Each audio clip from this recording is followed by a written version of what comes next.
She invited her ex to her birthday, kissed him in front of me and said, "He'll always be mine." The next morning I handed her divorce papers and left her at her parents' house, but when even they kicked her out, she showed up at my door begging for a second chance. My name is Jack, 25M, and until recently, I truly believed I had found the woman I would spend the rest of my life with.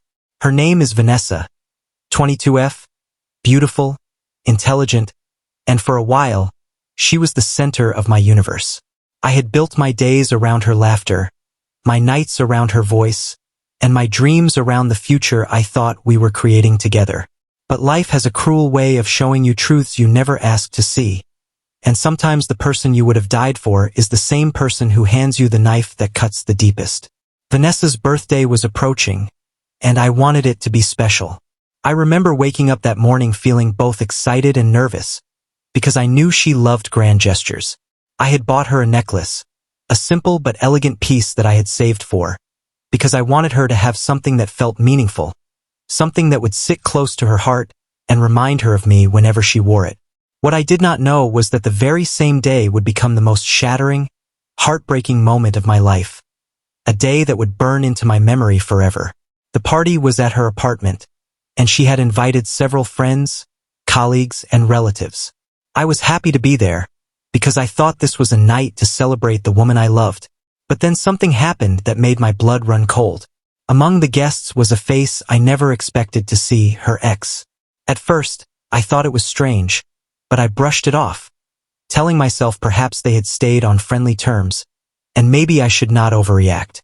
I did not want to be the jealous, paranoid boyfriend who misreads situations.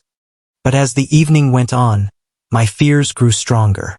Vanessa laughed a little too loud at his jokes. She leaned a little too close, and the energy between them was not the innocent kind. I could feel my stomach twist as I tried to convince myself it was nothing. I remember standing there, clutching the small box with her gift inside, wondering why my heart was beginning to pound in a way that did not feel right. And then it happened. Right in front of everyone. Right in front of me. She leaned in and kissed him. Not a friendly peck, not an innocent gesture, but a real kiss. The kind that told me in an instant that my place in her life had been reduced to a foolish shadow. Gasps filled the room, eyes turned toward me, and for a moment, the world went silent except for the shattering sound inside my chest. I pulled away slowly, still processing, still trying to believe what I saw. And then Vanessa looked me dead in the eye, with a boldness I could not recognize, and said the words that would haunt me forever. "He will always be mine." She said it as if my love had meant nothing, as if the time I had spent pouring myself into our relationship was nothing more than a joke she had played along with. I did not argue. I did not shout. I did not throw things or create a scene. I simply nodded, felt my soul detach from that room, and walked out. People whispered, people stared, but none of it mattered. In that moment, I was no longer Jack the boyfriend or Jack the fool. I was just a man who had witnessed the death of his relationship. That night, I sat alone in my apartment, staring at the divorce papers I had already printed months before. A joke between me and a friend about always being prepared. I never thought I would actually use them, but life has a strange sense of timing, and that joke became the sharpest reality of my life. The next morning, I drove to her place. She was hungover from the party, still acting like nothing had happened, still smiling that same smile that once made me weak. I did not say much. I handed her the papers, watched her smile fade into horror, and then I drove her straight to her parents' house. I told her mother and father, with a calmness I did not know I possessed, exactly what had happened the night before. I left her there, divorce papers in her hand, and walked away without looking back. At that moment, I thought it was over. I thought I would never see her again except in memories I wished to forget. But life was not done yet, and within 24 hours, everything took a twist I did not see coming. I remember driving home after dropping Vanessa at her parents' house, my hands tight on the wheel, my chest heavy yet strangely light. It was as if I had finally set down a burden I had been carrying without realizing its weight. For hours, I sat in my apartment in silence, listening to the clock tick, listening to the rain fall against the window, thinking about how something that had once felt eternal could shatter in a matter of seconds. I told myself it was done, that she would stay with her parents, and that I would finally begin the long process of healing. But life rarely moves in a straight line. 24 hours later, just as the sun was setting, there came a knock on my door. At first, I thought it was a neighbor or maybe a delivery I had forgotten about. But when I opened it, my heart stiffened at the sight before me. There she was, Vanessa, the same woman who had torn my heart apart in front of a room full of people. Her hair was a mess, her makeup smudged, and behind her stood her mother, looking more broken than I had ever seen. Her mother's voice shook as she spoke. "Jack, please, just listen to her. She's been begging us for another chance." I stood there, silent, my fingers tight against the edge of the door.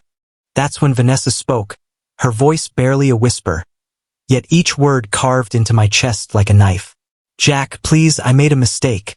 I don't know what came over me. I need you. I need us. Please, don't leave me like this."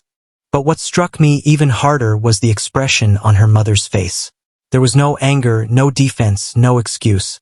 Instead, there was shame. She looked at me and said quietly, "We threw her out. We told her if she couldn't respect her marriage, she couldn't stay under our roof. She has nowhere to go but to you." And in that moment, everything came crashing together. The girl who once believed she was untouchable, who thought she could humiliate me and still have me waiting in the wings, was now standing on my doorstep with tears streaming down her face. Her family had turned their backs on her. Her safe haven had collapsed. And the only door she could think to knock on was mine, the very door she had slammed shut with her betrayal. I watched her cry. I heard her pleas, but inside me, something had changed forever. I no longer saw the woman I once loved. I saw a stranger who had chosen to destroy everything we had built. I remember taking a deep breath, holding onto the frame of my door, and telling her slowly, carefully, without anger but with finality, "Vanessa, you made your choice, and now I am making mine. My future does not belong to you anymore." Her knees buckled, her hands clasped together, and she begged louder, her voice echoing down the hallway. Her mother tried to calm her, but Vanessa would not stop. She promised change, she promised loyalty, she promised a love that she had never offered me when it mattered most. But promises spoken in desperation mean nothing to a heart that has already bled dry. Finally, I closed the door. I leaned my forehead against the wood as her cries grew softer, then faded into silence. For the first time in a long time, I felt a strange peace wash over me. Not because I wanted her to suffer, but because I finally knew I was free. I had loved deeply, I had lost painfully, and I had learned one of the hardest lessons life can offer.